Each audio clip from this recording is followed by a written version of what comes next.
ফিলিস্তিনের অধিকৃত পশ্চিম তীরকে আনুষ্ঠানিকভাবে নিজেদের ভূখণ্ডে অন্তর্ভুক্ত করার একটি বিতর্কিত বিল ইসরায়েলের পার্লামেন্টে নেসেট প্রথম ধাপে পাশ হয়েছে। বিলটি চূড়ান্তভাবে পাশ হলে ফিলিস্তিন এই ভূখণ্ডটি ইসরায়েলের সঙ্গে সংযুক্ত হবে এবং সেখানে দেশটির পূর্ণ সার্বভৌমত্ব কার্যকর হবে।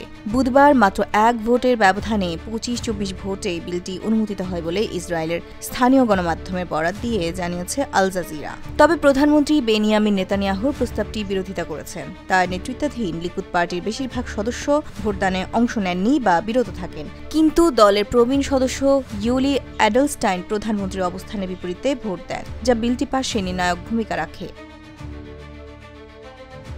এর আগে যুক্তরাষ্ট্রের প্রেসিডেন্ট ডোনাল্ড ট্রাম্পও ইসরায়েলের এমন দখলমূলক উদ্যোগের প্রতি সমর্থন না দেওয়ার ঘোষণা দিয়েছিলেন। বিলটি এখনও চূড়ান্তভাবে আইনে পরিণত হয়নি।